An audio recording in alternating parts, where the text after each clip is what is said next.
The mahogany doors of Bennett and Associates' real estate empire swung open one last time as they wheeled out the casket of Margaret Hayes, the woman who'd built an $80 billion company from nothing but grit and vision. Her son stood at the funeral, hollow-eyed and grieving, but his wife wasn't crying for his loss. She was calculating her exit. Within 48 hours of the burial, she'd thrown his belongings onto the rain-soaked driveway. Her new lover already warming the bed, his grief-shattered body had barely left cold, but she hadn't bothered to ask what his mother had left behind. The rich man she'd chosen, the one with the corner office and the Italian suits, worked for a company whose true ownership she'd never questioned, but the documents her husband's attorney delivered 1 week later carried a revelation that would turn her triumph into ash. What the abandoned son did next wouldn't just crush the woman who'd betrayed him in his darkest hour, but would shatter every dream she and her wealthy lover had built on the grave of his mother's memory. Could a man whose wife kicked him out at his lowest point reclaim not just his dignity, but the empire his real estate multi-billionaire mogul mother had secretly left him? Would the wife who'd traded grief for greed realize her mistake before her rich lover discovered he'd been working for the very man he'd helped destroy? And what kind of justice awaited those who'd mistaken kindness for weakness, inheritance for poverty, and a mourning son for a defeated fool? The rain hammered against the cathedral's stained glass windows like accusations from heaven, but Daniel Hayes barely heard it over the sound of his own heartbeat echoing in the emptiness his mother's death had carved into his chest. 600 people packed the pews, business titans, politicians, celebrities, but not one of them had known Margaret Hayes the way he had, the woman who'd read him bedtime stories between conference calls, who taught him that empire building meant nothing if you built it on the backs of people you'd forgotten to love. She was a visionary, the pastor droned, but Daniel's mind had drifted to that last afternoon in the hospital when his mother's grip had weakened around his fingers.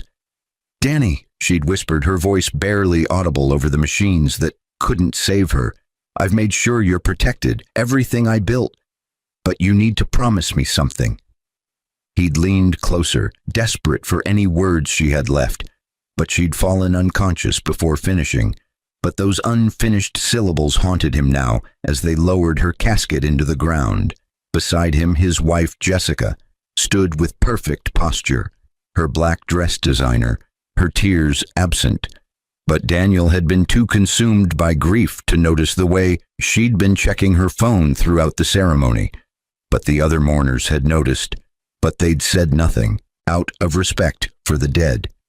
The gathering after the funeral took place at the Hayes estate, a sprawling mansion overlooking the Pacific that Margaret had designed herself 30 years ago, when her company was still just a dream and a storefront. But the house felt like a mausoleum now. But Daniel wandered through it, accepting condolences he didn't hear, but Jessica had disappeared somewhere into the crowd. He found her in his mother's study, but she wasn't crying, but she was smiling at her phone. But the smile vanished when she saw him.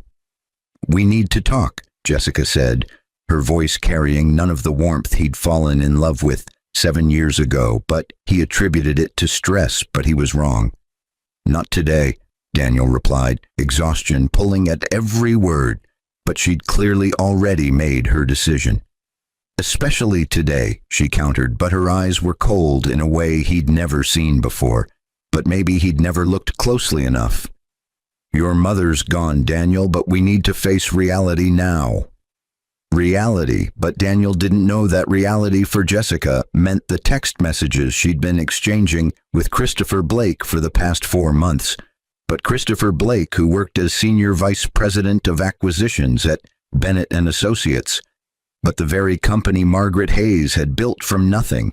But Jessica didn't know that detail, but Christopher had never mentioned his employer's name. But he'd only talked about his salary, his prospects, his corner office with the view.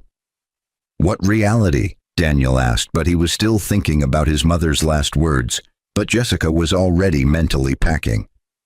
The reality that your mother kept you on the sidelines of her business your entire life, Jessica said, her voice gaining strength from the cruelty she'd been rehearsing for weeks.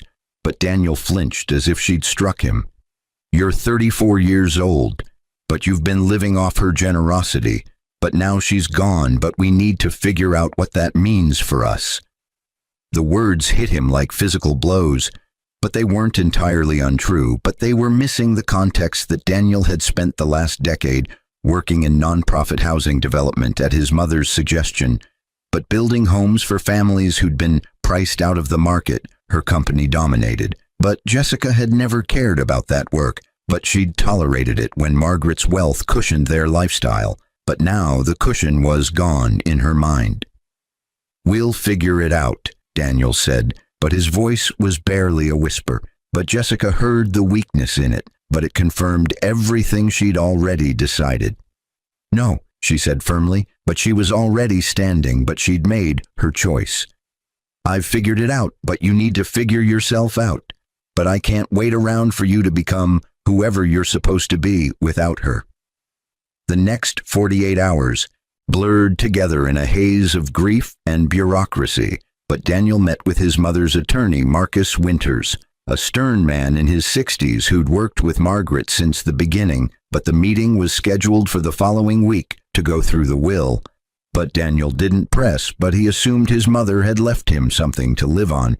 But nothing more, but she'd always preached self-sufficiency. But he expected a modest inheritance and her blessing to make his own way. But Jessica didn't wait for the will reading, but on the second night after the funeral, Daniel returned from a meeting with the cemetery director about his mother's headstone to find his belongings scattered across the driveway, but his clothes soaked through from the rain that had started an hour earlier, but his books swollen with water, but his laptop case sitting in a puddle. Jessica stood in the doorway of the home they'd shared for 5 years, but her arms were crossed. But behind her, Daniel could see a man's jacket draped over the chair where Daniel usually sat. But the betrayal hit him harder than his mother's death, because he'd expected to lose her eventually. But Jessica's abandonment came without warning, but it came with calculation. You need to leave, Jessica said, but there was no apology in her voice, but there was only impatience. I've already changed the locks, but your name was never on the lease anyway. But this was always my apartment, but you've been living in my space. Jessica, what? Daniel started, but she cut him off. Christopher is moving in, she announced, but the name meant nothing to Daniel yet. But it would soon mean everything. He's successful, but he's going places. But he can provide the life I deserve. But you were always just your mother's charity case. But now the charity's run out. The man appeared behind her then, but Christopher Blake was tall, silver-haired, despite being only 40, but expensive cologne wafted from the doorway, but his smile was smug, but he'd clearly been waiting for his moment. No hard feelings, mate, Christopher said, with a British accent that Jessica clearly found sophisticated, but his hand rested possessively on Jessica's shoulder. She's made her choice. But you understand how these things go, but sometimes people outgrow each other, but it's just business, really. Just business, but Daniel would remember those words, but he'd turn them over in his mind during the 3 days he spent in a cheap motel on the edge of town. But he'd think about them as he stared at the water-stained ceiling and wondered how his life had collapsed so completely in less than a week. But the 4th day after his mother's funeral, Daniel sat in Marcus Winters' office, but the attorney's expression was unreadable as he laid out a stack of documents that seemed to grow taller with each passing moment.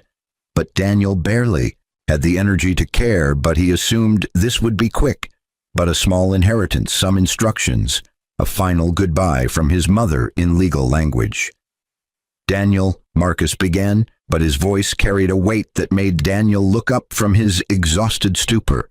Your mother left very specific instructions, but she was adamant that you not know the full extent of her plans until after her death. But she wanted you to have time to grieve the woman, not the wealth. I don't understand, Daniel said, but his mind was still half occupied with Jessica's betrayal. But he was wondering where he'd live, but how he'd rebuild. Marcus slid the first document across the desk, but it was a stock certificate, but the company name printed at the top made Daniel's breath catch.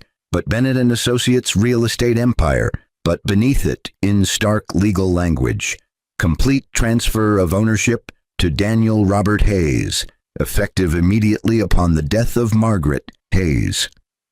"This is a mistake," Daniel whispered, but his hands trembled as he picked up the certificate. But the numbers didn't make sense. But 100% ownership, but valued at $80 billion, but his mother's entire empire. "No mistake," Marcus said, but his stern expression softened into something almost like pride. "Your mother built this company over 4 decades, but she built it for you. But she always planned to leave it to you. But she kept you away from the business not because she didn't believe in you, but because she wanted you to develop your own values first. But she watched you build homes for people who needed them. But she saw you choose purpose over profit. But she knew you were ready." The room spun, but Daniel gripped the edge of the desk. But the implications crashed over him in waves.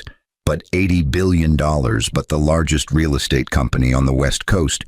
But properties in 17 countries, but 30,000 employees, but he'd inherited it all.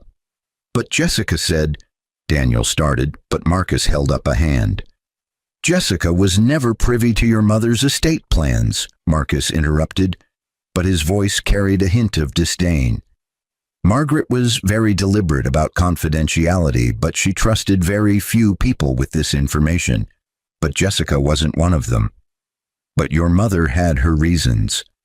Daniel thought back to family dinners where his mother would ask about his marriage, but her questions had always been pointed. "But is Jessica happy with your nonprofit work?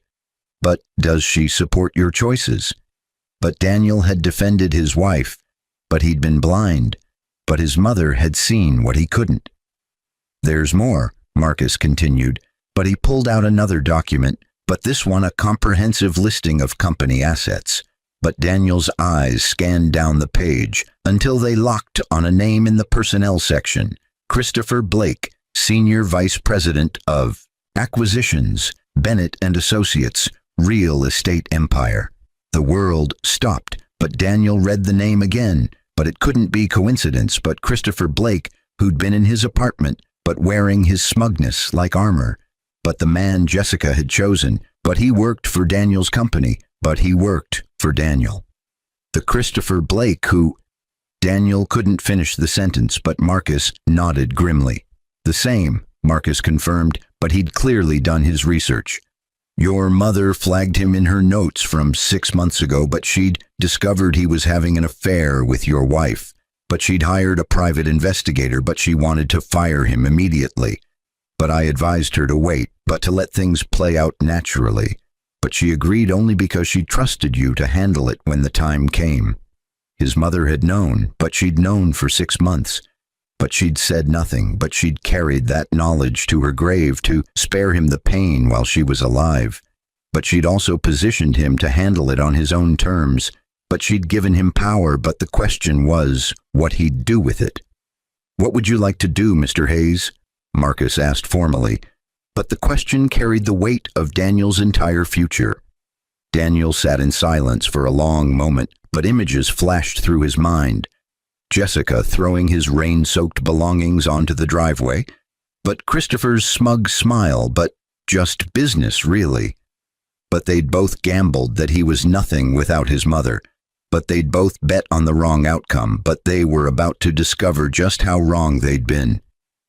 "I want a full financial audit of Christopher Blake's department," Daniel said, but his voice was steady for the first time since his mother's death. But grief was still there, but it was hardening into something else now, but something purposeful.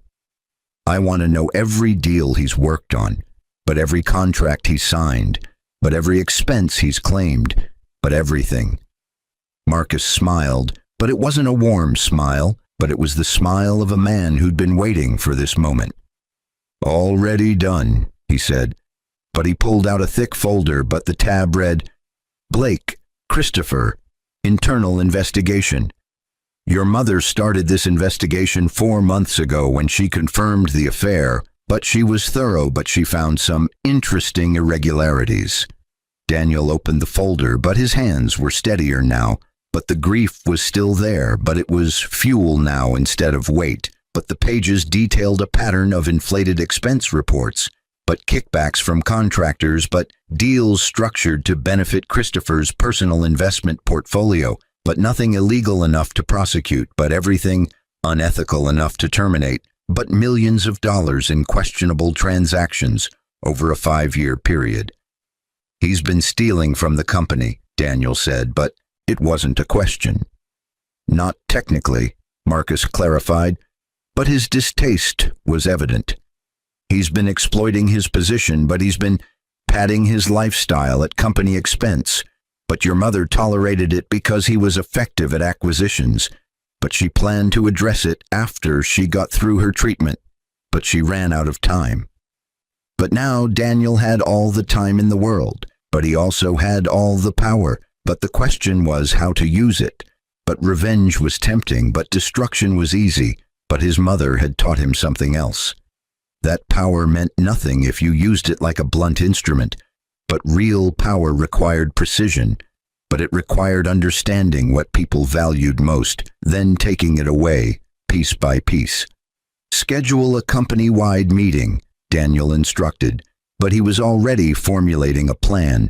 But grief was transforming into strategy.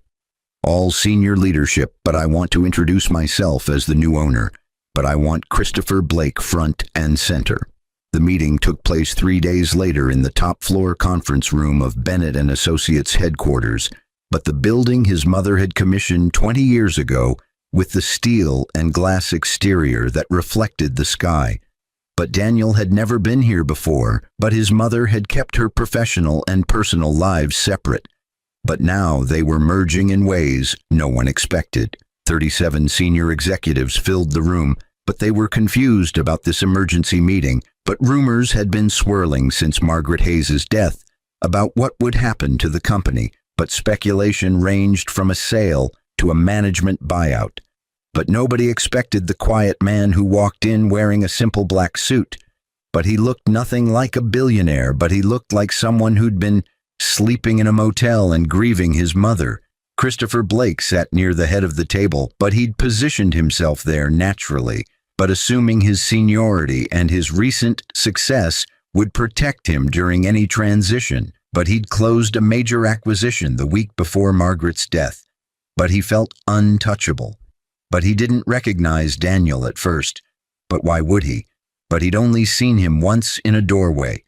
But he'd been too focused on his victory to pay attention. Marcus Winters entered first, but he commanded immediate attention. But everyone knew the attorney, but he was Margaret Hayes' most trusted advisor. But his presence meant official business. But then Daniel walked in behind him, but the room fell silent.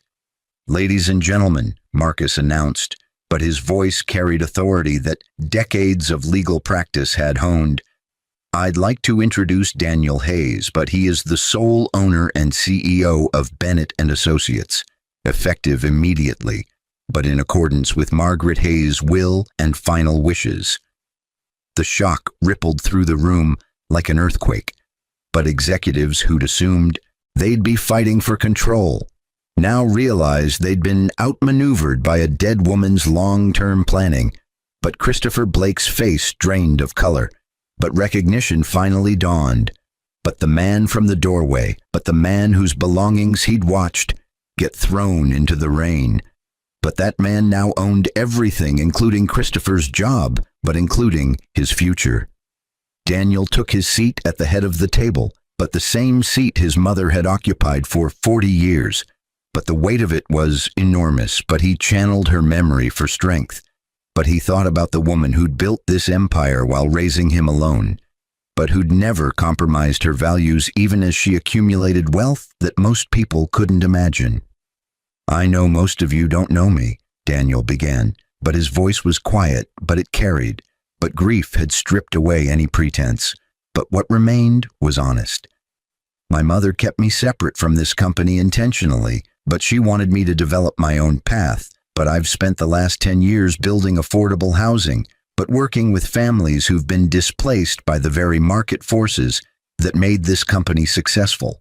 But I'm not here to apologize for that work, but I'm here to bring those values into this organization.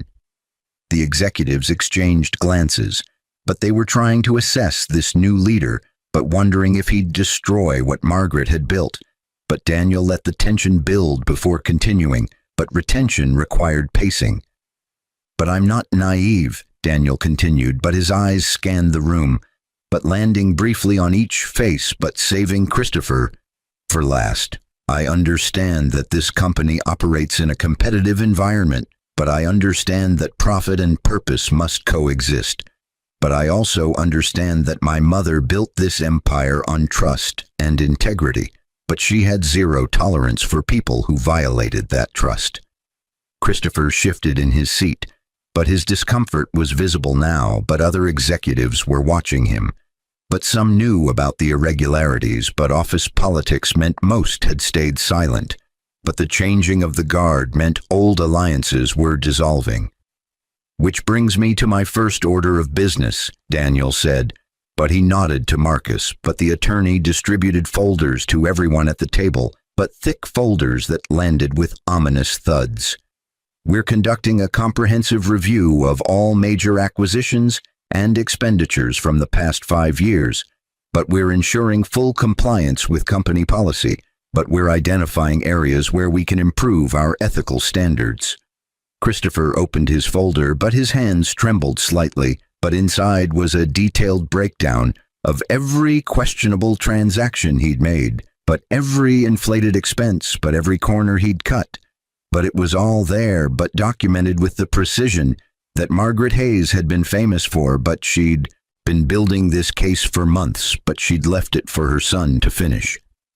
Mr. Blake, Daniel said, but his voice was calm, but there was steel underneath. I'd like you to stay after this meeting, but we have some specific items to discuss regarding your department. The meeting continued for another hour, but Daniel outlined his vision for the company, but integration of affordable housing initiatives, but partnership with nonprofit organizations, but maintained profitability, but with consciousness about community impact. But the executives were skeptical but intrigued, but they'd serve whoever owned the company. But that's how corporate hierarchies worked. But as the room emptied, Christopher Blake remained seated, but his earlier confidence had evaporated. But he was calculating his options, but considering whether to resign before being fired, but wondering if he could negotiate. But Daniel watched him squirm, but there was no pleasure in it, but only a cold recognition of necessary action. You know about Jessica, Christopher said finally, but it wasn't a question, but it was an admission. I know everything, Daniel replied, but he gestured for Christopher to close the door. But this conversation needed to be private, but not for Christopher's dignity, but for Daniel's purposes. I know about the affair, but I know about the irregularities in your department. But I know that you've been treating this company like your personal bank account while sleeping with my wife in the home I provided.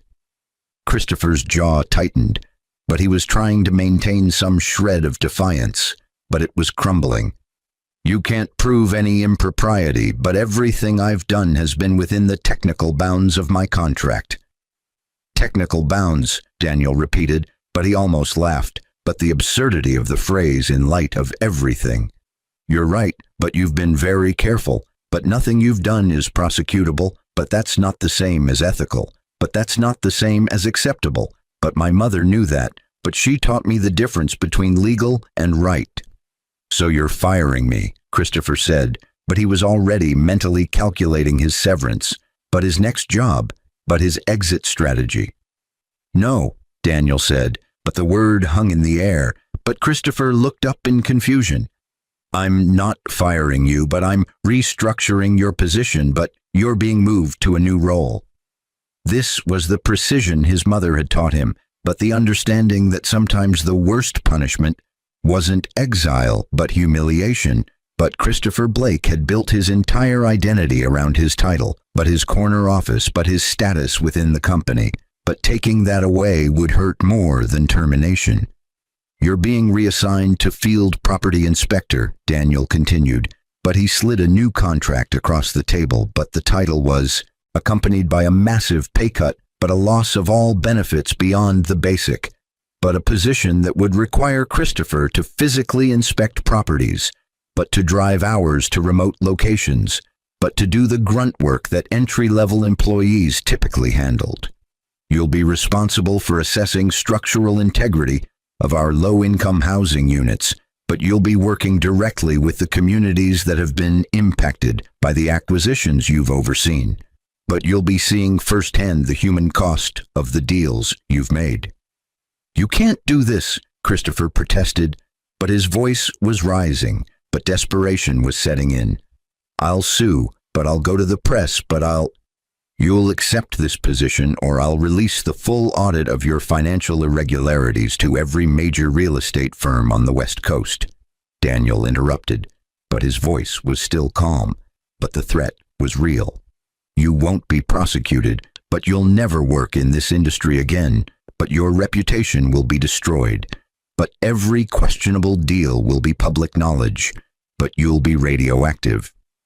The calculation was visible on Christopher's face, but he was weighing his options. But Field Property Inspector was humiliating, but it was employment, but it was survival, but the alternative was career death. But Daniel had given him a choice that wasn't really a choice, but that was the point. "Jessica," Christopher said finally, but it was a last-ditch effort, but an attempt to find leverage. "She'll never accept this, but she chose me because I was successful, but because I could provide, but if you do this, then she'll leave you," Daniel finished. But there was no emotion in his voice now, but he'd already processed this outcome. "But that's your problem, but not mine, but you chose to build your relationship on wealth and status. But now you'll discover what it's worth when those things disappear." Christopher signed the contract because he had no choice, but his hand shook, but his face was flushed with humiliation and rage. But Daniel felt nothing as he watched. But revenge was supposed to feel satisfying, but instead it just felt necessary, but like cleaning a wound. But the real confrontation was still coming, but Daniel had saved Jessica for last. But she deserved to understand the full scope of what she'd traded away. He found her 2 days later at an upscale restaurant where she was having lunch with 3 friends. But they were women Daniel recognized from their old social circle, but women who'd always seemed to measure worth by designer labels and vacation destinations. But Jessica was holding court, but clearly telling the story of her upgrade, but her escape from the man who'd been nothing without his mother. Daniel walked directly to her table, but he didn't ask permission, but he simply pulled out the empty chair. But Jessica's face went through several expressions in rapid succession. Shock, but fear, but then forced contempt. "Daniel," she said, but her voice was artificially sweet, but her friends were watching with obvious curiosity. "I'm surprised you're even showing your face, but I heard you're staying at that motel on Fletcher Street. But how unfortunate." "Actually," Daniel said, but he was calm in a way that seemed to unnerve her, "I'm staying at the penthouse at Bennett Tower now, but it's one of the perks of being the owner." Jessica's smile faltered, but confusion crossed her face, but her friends leaned in, but they sensed a story developing.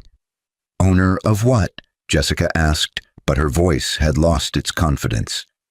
"Bennett and Associates Real Estate Empire," Daniel replied, but he watched the color drain from her face. "My mother left me everything, but the entire company, but all $80 billion of it. But the company where Christopher works, but actually where Christopher used to work in the capacity he was hired for."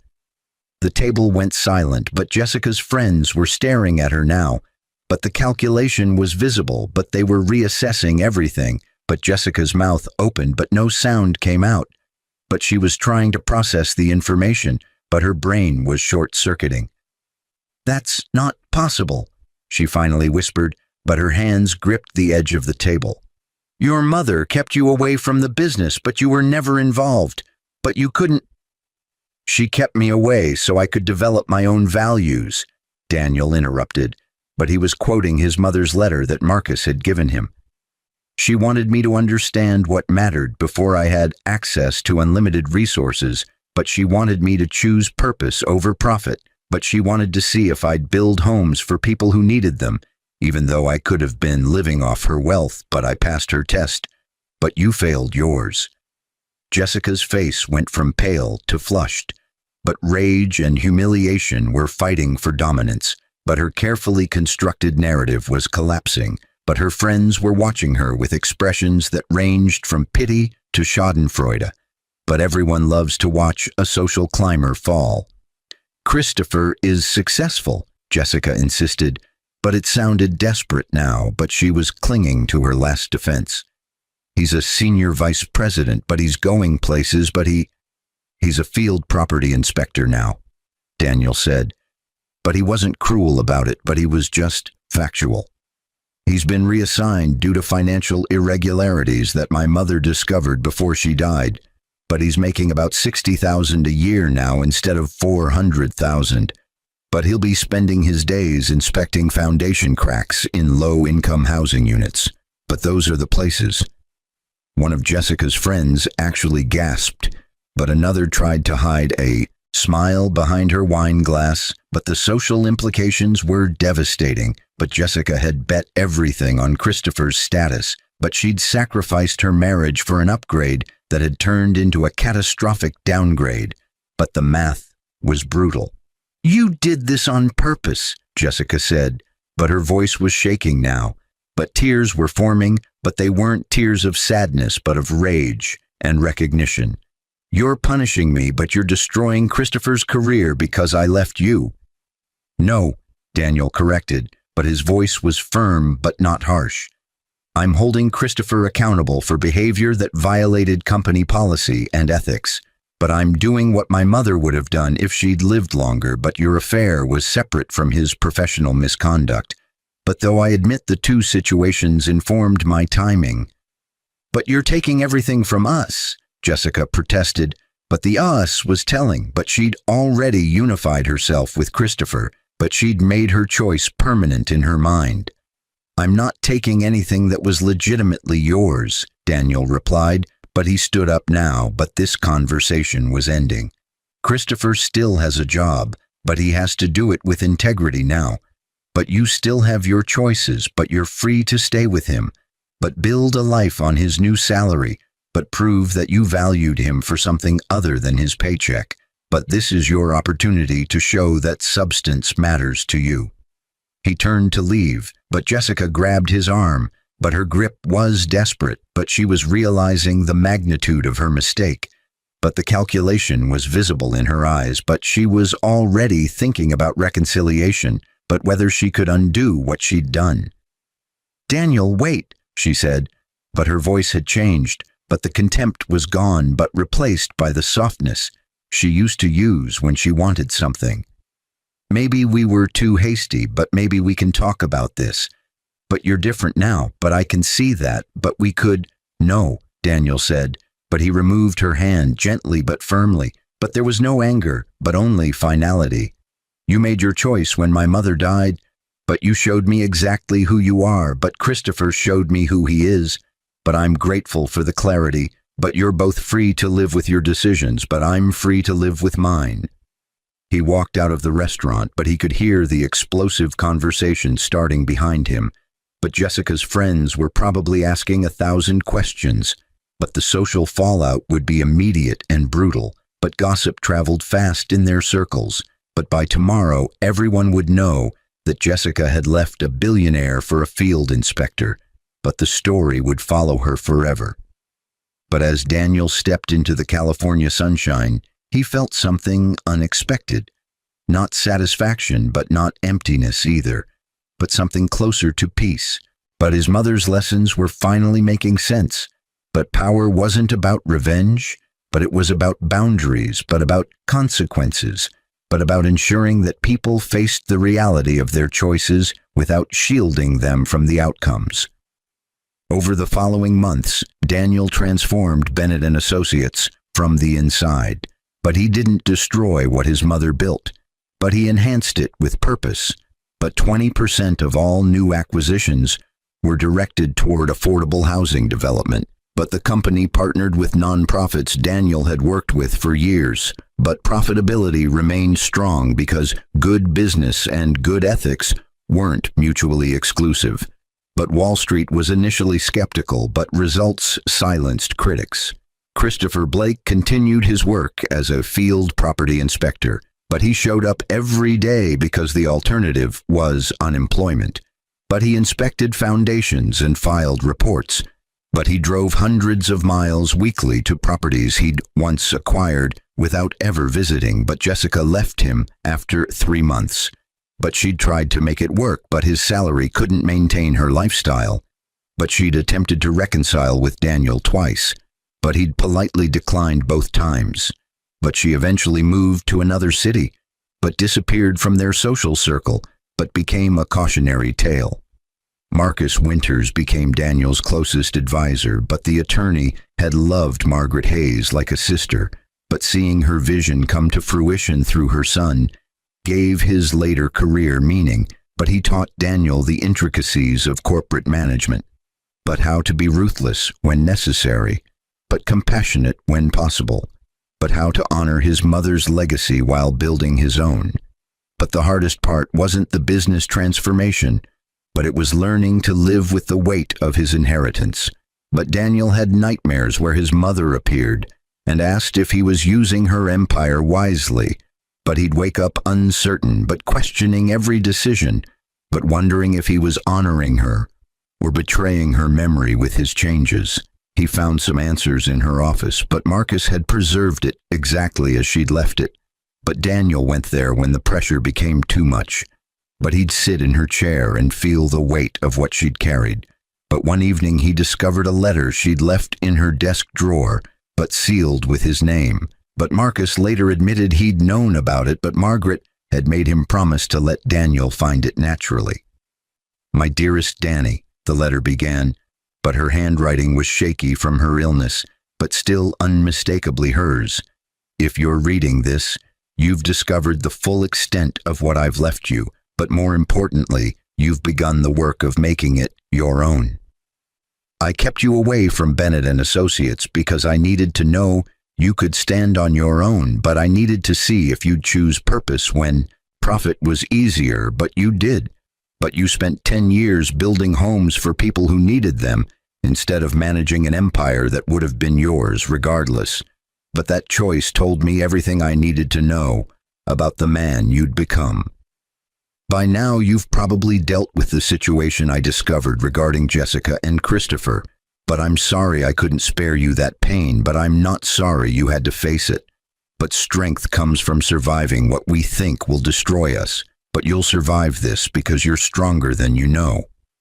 Use this company for good, Danny, but don't be naive about it. But good business and good ethics can coexist. But only if you're willing to make hard decisions, but only if you're willing to hold people accountable, but only if you remember that power without principle is just tyranny in expensive clothes. I'm proud of you, but I've always been proud of you, but not because of what you'll achieve, but because of who you've chosen to be.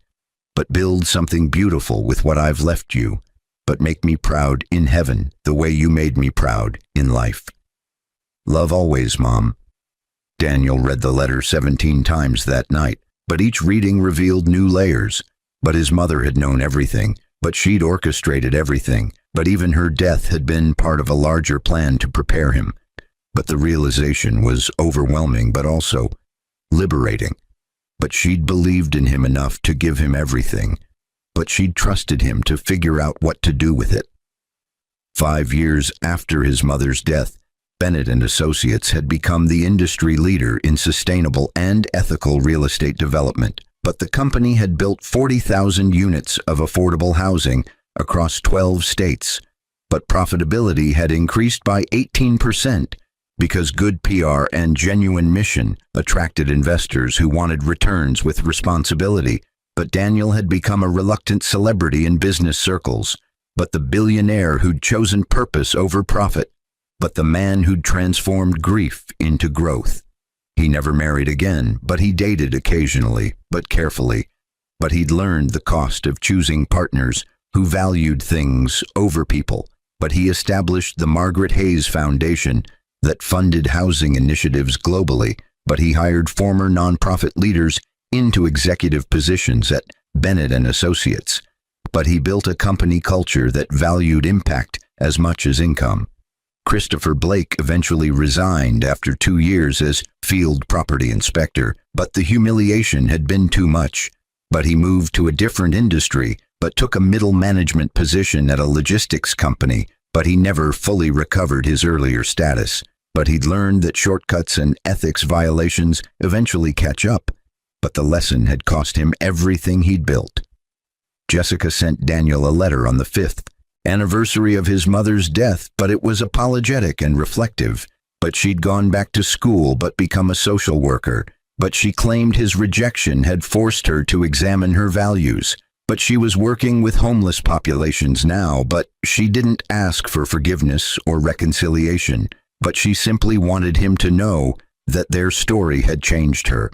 But Daniel never responded, but he didn't need to. But her transformation was its own conclusion. But the real measure of Daniel's success wasn't in the company's valuation or the units built, but it was in the lives changed, but the families housed, but the communities strengthened. But he walked through the developments his company had built and saw children playing in courtyards that wouldn't have existed without his mother's vision and his execution. But he saw elderly people sitting on porches they could actually afford. But he saw the concrete manifestation of values his mother had spent her life teaching him. On the 10th anniversary of Margaret Hayes' death, Daniel stood at her grave with Marcus Winters beside him. But they'd made this pilgrimage every year. But it had become their ritual, but their way of honoring the woman who'd shaped both their lives. She'd be proud, Marcus said simply. But the attorney was in his 70s now, but still sharp. But still serving as Daniel's advisor and friend. I hope so, Daniel replied, but he placed flowers on the marble headstone that read, Margaret Hayes, builder of empires, builder of character. She knew, Marcus said, but his voice was certain. She knew exactly what she was doing, but she knew you'd face challenges, but she knew you'd be hurt, but she knew you'd survive it all and become who you needed to be. But that's why she gave you everything. But because she knew you wouldn't let it corrupt you. Daniel thought about Jessica's betrayal, but Christopher's smugness, but the rain-soaked belongings on the driveway, but the moment he'd thought his life was ending, but all of it had been preparation, but all of it had been necessary. But his mother had known that comfort doesn't build character, but that challenge does, but that surviving your lowest moment shows you what you're actually made of. What happened to them doesn't haunt me anymore, Daniel said, but it was true. But the anger had faded years ago. They made choices based on what they valued, but I made choices based on what Mom taught me. But we all got the outcomes we earned. Marcus nodded, but they stood in silence for a few moments, but the California sun was setting behind them, but casting long shadows across the cemetery, but it was peaceful here. But the kind of peace that comes from resolution rather than revenge. She left one more thing, Marcus said finally, but he pulled out a final envelope, but this one sealed with wax and Margaret's ring imprint. She made me promise not to give you this until the 10th anniversary, but she wanted you to have a decade of experience before you read it. Daniel opened the envelope carefully, but inside was a single page, in his mother's handwriting, but the date showed she'd written it 2 days before her final hospital admission. Danny, if Marcus is giving you this, you've made it through 10 years of running the company, but you've survived the challenges I knew were coming, but you've proven that my faith in you was justified. Now comes the harder part, figuring out what comes next. But building empires is one thing, but sustaining them is another. But you'll face new challenges, but new betrayals, but new opportunities. But remember that every decision is a choice between who you were and who you're becoming. The company isn't your legacy, Danny, but your integrity is. But the buildings we construct will eventually crumble. But the values we live by echo in every life we touch. But that's the real inheritance I'm leaving you, but not the wealth, but the wisdom to use it well. Keep building, but keep growing, but keep choosing purpose over profit when they conflict. But keep being the man who'd build homes for strangers instead of mansions for himself. But that's who you are, but that's why you were ready for everything I left you. I love you beyond words, Mom. Daniel folded the letter carefully, but he'd read it many more times in the years to come. But for now, he simply stood at his mother's grave, with Marcus beside him. But two men shaped by one woman's vision, but two men carrying forward a legacy that was about more than money. Jessica's betrayal had crushed him, but it hadn't destroyed him. But Christopher's smugness had shattered his illusions, but it had clarified his values. But his mother's death had devastated him, but it had ultimately empowered him. But all the pain had been preparation, but all the challenges had been refinement. But he'd emerged from the fire stronger than he'd ever imagined possible. As they walked away from the grave, Daniel thought about the question his mother's hook had posed so many years ago in that hospital room. Danny, I've made sure you're protected, but everything I built, but you need to promise me something. He'd never heard what she wanted him to promise because she'd fallen unconscious, but he understood now that the promise was implicit in everything she'd left him. Promise to build something meaningful, but promise to hold people accountable, but promise to survive betrayal without becoming bitter, but promise to use power for purpose, but promise to honor not just her legacy, but the values that created it. Daniel had kept that promise, but he'd done more than survive what Jessica and Christopher had tried to do to him. But he'd transformed it into motivation, but he'd turned their betrayal into a catalyst for becoming exactly who his mother had always believed he could be. And somewhere, but he imagined her smiling, but not because he'd crushed the people who hurt him, but because he'd crushed the limitations they'd tried to impose on him. But he'd shattered their assumptions about who he was. But he'd proven that inheritance wasn't about money, but it was about character, but it was about choosing to build up rather than tear down, even when tearing down would have been easier. The sun set fully as Daniel drove away from the cemetery, but tomorrow he'd return to running an empire, but making decisions that affected thousands of lives, but building homes and communities, but carrying forward his mother's vision. But today he simply felt grateful, but grateful for the mother who'd prepared him, but grateful for the betrayals that had refined him, but grateful for the inheritance that had empowered him. But most of all, grateful that when Jessica had kicked him out at his lowest point, but when she'd chosen wealth over character, but she'd accidentally given him the greatest gift possible, the freedom to discover that he was strong enough to stand on his own, but wealthy enough to help others rise, but wise enough to know that real power comes not from crushing your enemies, but from building something so beautiful that their betrayal becomes irrelevant in the light of what you've created. The story of Daniel Hayes was ultimately not about revenge, but it was about redemption, but not his redemption because he'd never really fallen, but the redemption of values in a world that often seemed to value nothing, but the proof that choosing purpose over profit, but integrity over image, but character over convenience could still build empires, but could still change lives, but could still honor the memory of a mother who'd believed that her son could inherit not just her wealth, but her wisdom, but her strength, but her unshakable commitment to building something that mattered. And in the end, but after Jessica had been crushed by her own choices, but after Christopher had been shattered by his own corruption, but after the storms had passed and the dust had settled, but Daniel Hayes stood at the helm of an $80 billion empire his mother had built, but he'd transformed into something even she might not have imagined, but a company that proved profit and purpose could coexist, but that power and principles weren't enemies, but that the greatest inheritance wasn't money, but it was the courage to use that money to build something beautiful, but something lasting, but something that would echo long after the buildings crumbled and the bank accounts emptied, but something that would stand as testament to the truth that character, not capital, is the only currency that truly matters in the end. 20 years after Margaret Hayes was laid to rest, Daniel stood in the lobby of the newest Bennett & Associates development, but this one was different from all the others. But this one carried a weight that transcended architecture and urban planning. But this one was personal in ways that made his throat tight with emotion. He'd learned to control, but never fully suppress. The Margaret Hayes Memorial Housing Complex stretched across 12 city blocks in the heart of Los Angeles. But it wasn't just affordable housing, but it was a complete ecosystem. Childcare centers, but medical clinics, but job training facilities, but community gardens, but art studios, but everything his mother had believed people needed to not just survive, but thrive.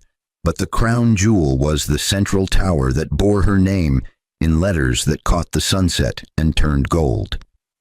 "Dad, they're ready for you," a voice said behind him. But Daniel turned to see his daughter Maya, but she was 22 now, but graduating from architecture school next month.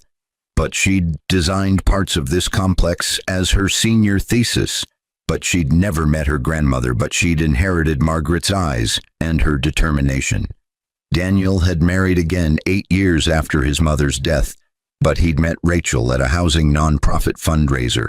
But she was a civil engineer who'd spent a decade building water systems in developing countries, but she'd loved him for his values before she ever knew about his wealth.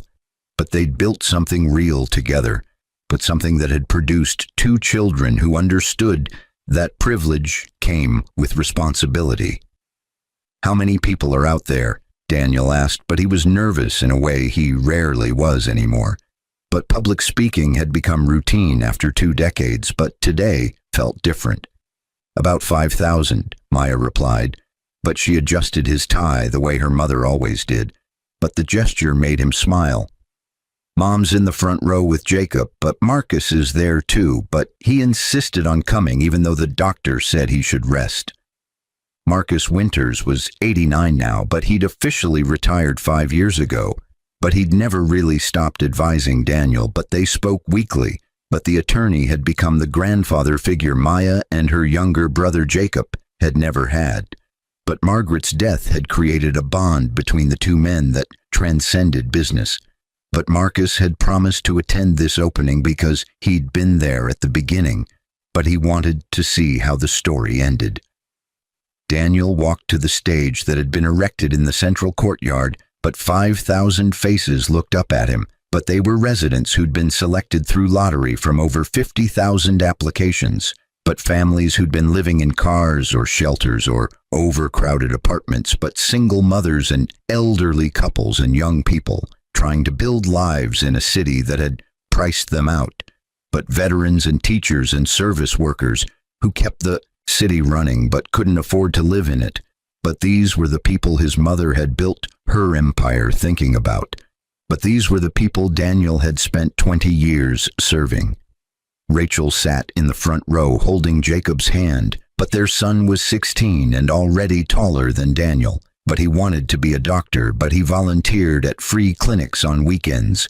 But the apple hadn't fallen far from any tree in this family. But Marcus sat beside them in a wheelchair. But his body was failing, but his mind was sharp. But he caught Daniel's eye and nodded. But the gesture said everything. "She'd be proud, but you've done it. But you've honored her." 20 years ago, Daniel began, but his voice carried across the courtyard through speakers, but 5,000 people fell silent.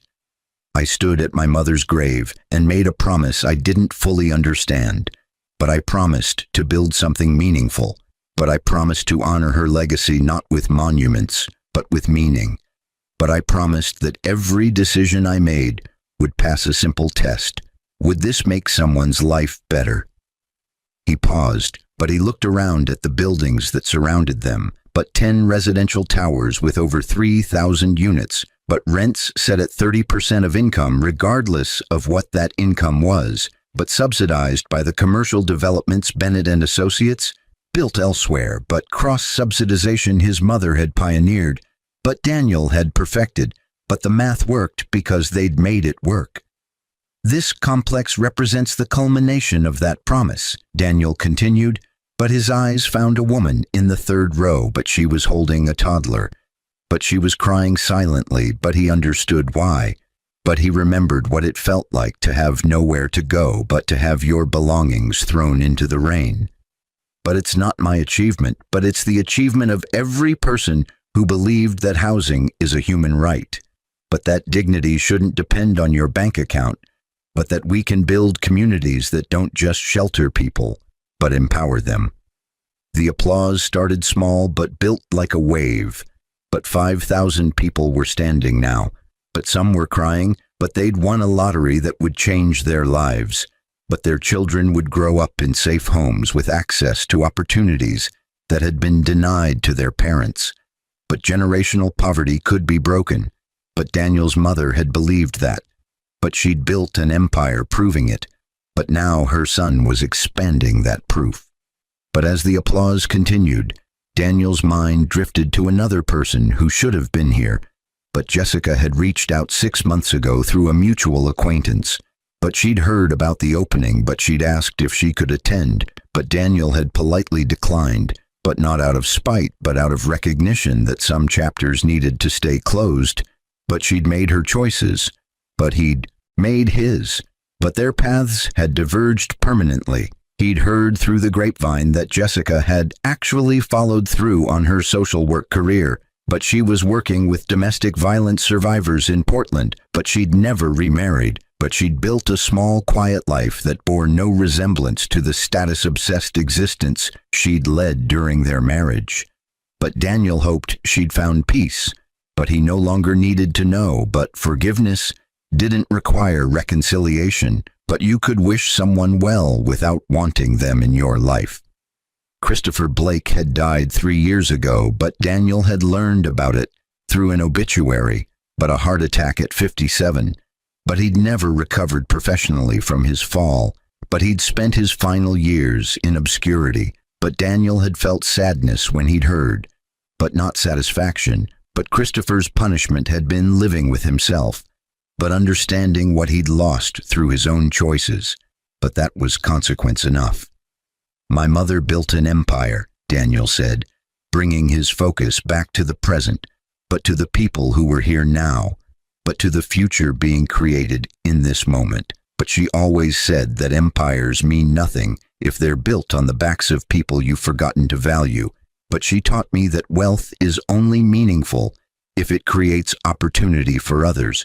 But she believed that business could be a force for good without sacrificing excellence. But everything you see here is proof that she was right. Maya was watching him from the side of the stage, but her expression was intense. But she was studying him the way architecture students study buildings, but looking for the load-bearing elements, but the structures that made everything else possible. But Daniel realized she was learning not just from his words, but from his example, but the way Margaret had taught him. But legacy wasn't what you left behind, but it was what you built into the people who came after you. But I also want to acknowledge the people who aren't here, Daniel said, but his voice dropped slightly, but this part was harder. The people whose choices led them away from this moment, but because this project exists partially because of them. But their betrayal taught me that character is tested not when things are easy, but when everything falls apart.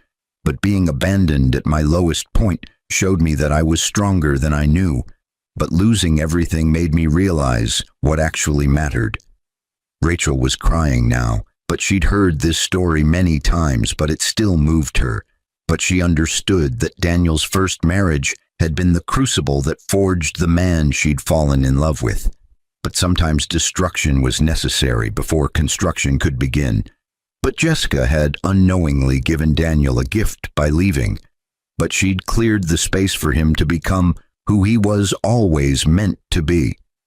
So to everyone here, today, Daniel concluded, But he was speaking to the residents now, but not to cameras or press, but to the actual people whose lives would unfold in these buildings. Welcome home, but not just to an apartment, but to a community that believes in you, but that wants to see you succeed, but that understands that everyone deserves a foundation to build their dreams on. But my mother built this company on that belief, but I've spent 20 years trying to honor it. But now you'll spend your lives proving that when we invest in people, but when we create opportunity, but when we choose purpose over profit, but everybody wins.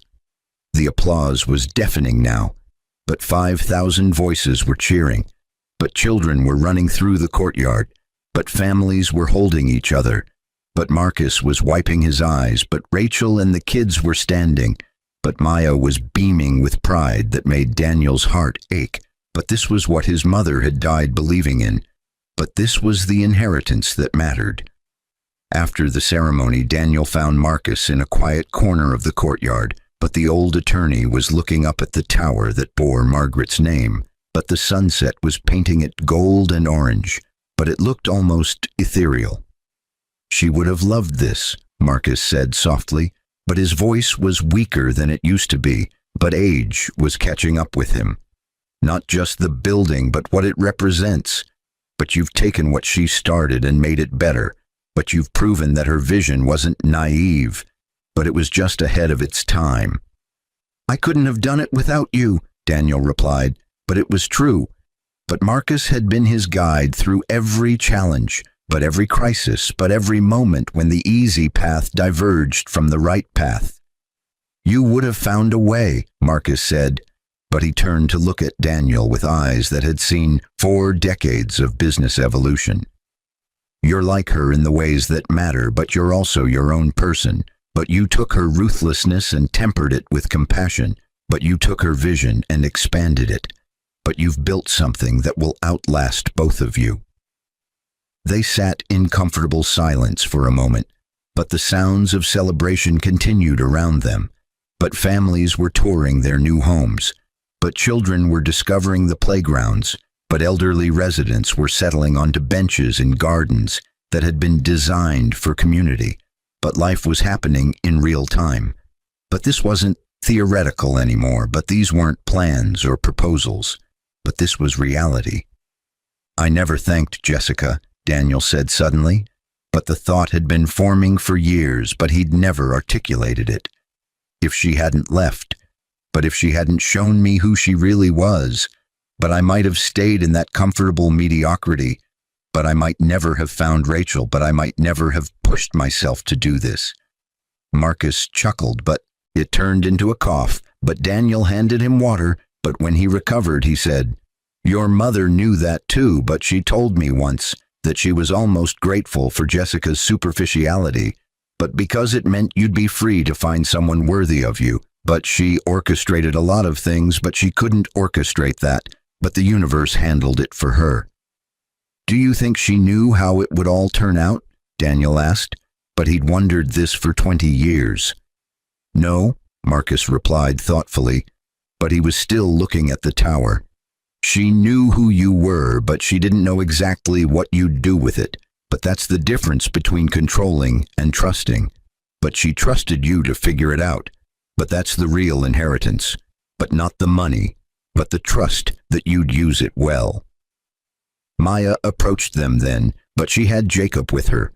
But both of Daniel's children looked at Marcus with the reverence usually reserved for historical figures, but to them he was living history, but the last direct link to their grandmother.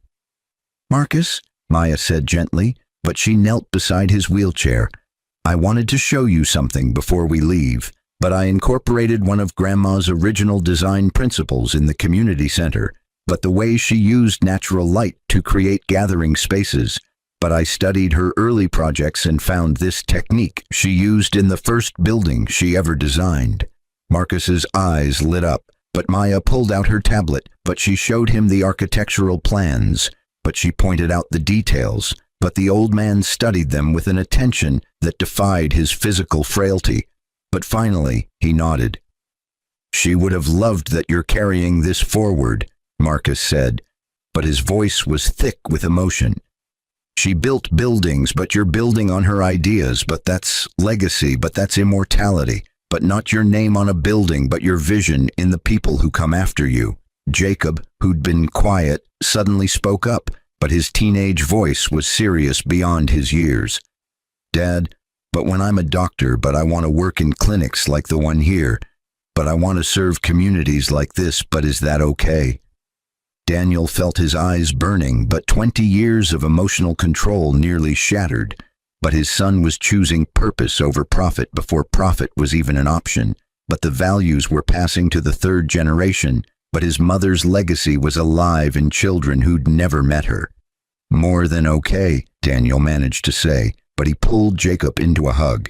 That's everything, but that's exactly what Grandma Margaret would have wanted. But you're carrying forward something bigger than any of us. As the sun set fully, the Hayes family and Marcus sat together in the courtyard, but 5,000 people were settling into their new homes around them. But lives were changing in real time. But children were claiming bedrooms, but families were cooking first meals in kitchens they could actually afford. But elderly people were settling into safe spaces where they could age with dignity. But this was the compound interest of compassion, but Margaret's initial investment of values was multiplying across generations and communities. Rachel joined them, but she sat beside Daniel, but her hand found his automatically. But they'd been married 12 years, but they still moved like newlyweds. But she'd been there through the challenges of building this project, but the setbacks and the victories. But she believed in the mission as much as he did. I heard from the foundation, Rachel said quietly, but she directed this to Marcus.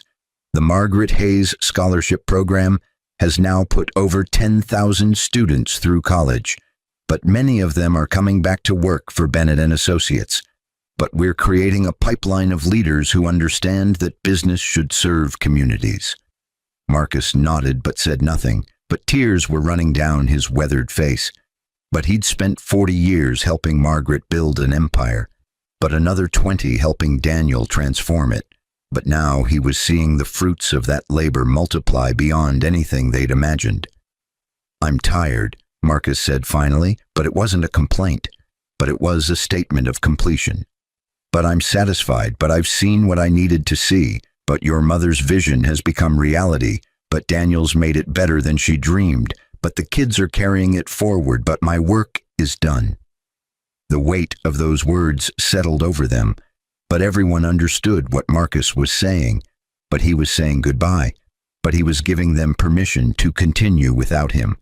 But he was releasing his guardianship of Margaret's legacy because it was in safe hands now. 3 months later, Marcus Winters died peacefully in his sleep, but his funeral was held at the same cathedral where they'd mourned Margaret Hayes 20 years earlier.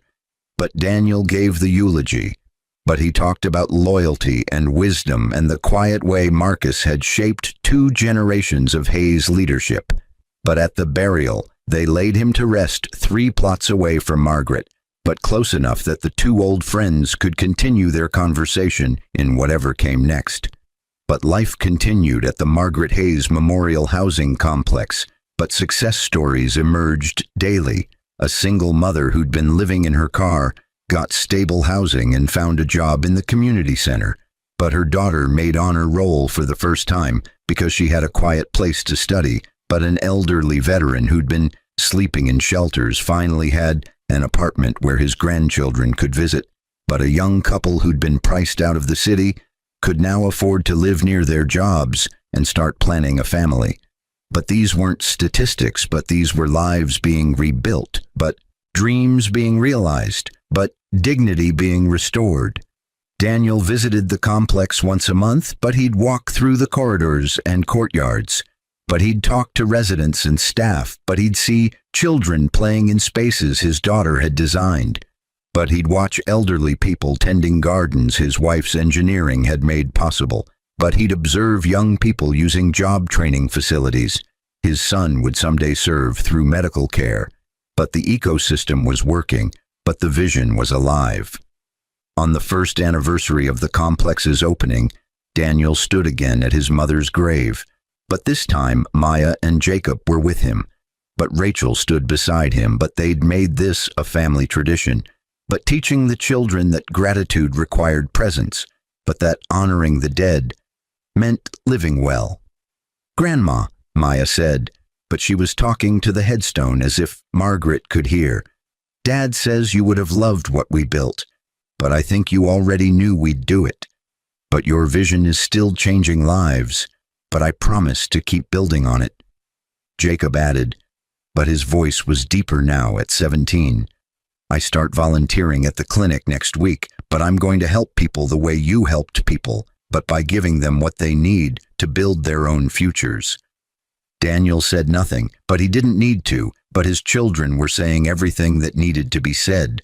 But legacy wasn't about words, but it was about actions multiplied across time and people. As they walked back to the car, Daniel's phone buzzed, but it was a message from the foundation. Another major donor had committed $50 million to expand the model to 3 more cities, but the Margaret Hayes approach to integrated affordable housing was being recognized as the industry standard. But what had started as one woman's vision was becoming a movement. "Dad," Maya said as they drove home, "I've been thinking about my thesis project, but what if we designed a complex specifically for aging populations, but integrated with young families so there's natural community support, but Grandma's model but adapted for multi-generational living?" Daniel glanced at his daughter in the rearview mirror, but she had Margaret's eyes and Margaret's mind. But the vision was evolving, but the next generation was already innovating on the foundation. "Let's do it," Daniel said, but he was smiling, but grief had finally transformed completely into gratitude. But 20 years of building on his mother's legacy had taught him that the best way to honor the dead was to expand on their dreams, but to take what they'd started and make it better, but to prove that their sacrifice and vision hadn't been in vain. That night, Daniel sat in his home office, but the same office where he'd first learned about his inheritance 20 years ago. But he pulled out his mother's letters, but he'd read them hundreds of times, but they still revealed new truths. But he found the last one, but the one she'd written 2 days before her final hospital admission. "The company isn't your legacy, Danny, but your integrity is," he read again. But the words had become his mantra, but his guiding principle through 2 decades of decisions. He thought about Jessica, but she was a distant memory now. But her betrayal had been the catalyst for everything that came after. But sometimes the worst moments create the best outcomes, but he hoped she'd found peace in her own way. He thought about Christopher, but dead now for 3 years, but his punishment had been living with his choices, but understanding what he'd lost. But Daniel felt no satisfaction in that, but only a quiet sadness that someone had chosen so poorly. But mostly he thought about his mother, but about Margaret Hayes, who'd built an $80 billion empire and used it to prove that business could be a force for good, but who'd raised a son to value character over capital, but who'd orchestrated her legacy so precisely that even her death became a teaching moment, but who'd trusted that Daniel would figure out how to honor her memory not by preserving what she'd built, but by transforming it into something even better. The Margaret Hayes Memorial Housing Complex was just the beginning, but Daniel had 15 more projects in development across 8 states. But the model was being studied by urban planners globally, but Fortune 500 companies were adopting the integrated approach. But Bennett and Associates had proven that ethical business wasn't just possible but profitable, but more importantly, it was meaningful. 20 years after his wife kicked him out, but 20 years after he inherited an $80 billion company, but 20 years after he crushed the dreams of those who'd betrayed him not through revenge, but through success. But Daniel Hayes sat in his office and felt something he hadn't felt since before his mother's death. Complete peace, but not because everything was perfect, but because everything had purpose, but because every decision he'd made had been guided by values that transcended wealth, but because the inheritance he'd received wasn't money but wisdom, and wisdom properly invested always yields returns that compound across generations. Outside his window, the city lights spread out like stars, but each light represented lives being lived, but dreams being pursued, but futures being built. But somewhere in that constellation were 5,000 families sleeping safely in the Margaret Hayes Memorial Housing Complex. But tomorrow they'd wake up and continue building their lives on the foundation his mother had envisioned and he'd constructed. And that, but Daniel understood as he turned off the office light, but was the only legacy that mattered, but the only inheritance worth passing on, but the only measure of success that would survive. When the buildings crumbled and the bank accounts emptied and the names on towers faded into history, did you use what you were given to make life better for people who came after you? But did you choose purpose over profit when they conflicted? But did you prove that character and commerce could coexist? But did you honor those who believed in you by becoming someone worth believing in? His mother had done that, but Marcus had done that, but now Daniel was doing that, and his children would do that. But the chain was unbroken, but the vision was alive, but the legacy was secure, but not in buildings or bank accounts, but in values passed down, but in lives changed, but in the quiet revolution of people who believed that the world could be better and then did the hard work of making it so. Jessica had kicked him out thinking she was trading up, but she'd actually freed him to trade up in ways she'd never imagined. But not to a richer partner, but to a richer purpose, but not to a bigger house, but to a bigger mission, but not to more comfort, but to more meaning. And somewhere, but Daniel believed, but his mother was smiling, but not because he'd crushed his enemies, but because he'd built something so beautiful that their betrayal had become irrelevant, but just another forgotten moment in a much larger story, but a story that was still being written, but still unfolding, but still proving every day that the greatest inheritance isn't what you leave behind, but what you build into the people who carry your vision forward long after you're gone. The weight of legacy. But Daniel understood finally, but wasn't burdened, but it was wings, but it was permission to fly higher because someone else had built the runway, but it was the gift of knowing that your life had meaning, because you'd been given a foundation to build on, and you'd built something worth standing on for those who came next. And that was enough, but that was everything, but that was the inheritance that mattered, but the only story worth telling, but the only legacy worth leaving, but the proof that a real estate multi-billionaire mogul named Margaret Hayes had lived and died well, and that her son had honored her not by preserving her empire, but by transforming it into something that would change lives long after both of them were dust, but long after the buildings fell, but long after the money was spent, but long after every word of this story was forgotten, but the values would remain, but compound across generations, but echo in lives not yet lived, but proving finally and forever that the greatest revenge isn't crushing those who hurt you, but building something so meaningful that their betrayal becomes just a footnote in a much larger story of purpose, but impact, but legacy that transcends the merely personal and becomes universal, but becoming proof that how you handle your lowest moment determines the height of your eventual triumph. And with that understanding, but Daniel Hayes, but son of Margaret Hayes, but father of Maya and Jacob Hayes, but builder of empires and communities and legacies that mattered, but closed his eyes and rested. But his work incomplete, but his purpose clear, but his mother's vision alive and multiplying, but her memory honored not in mourning, but in building, but in growing, but in becoming everything she'd believed he could be, and then surpassing even her wildest dreams.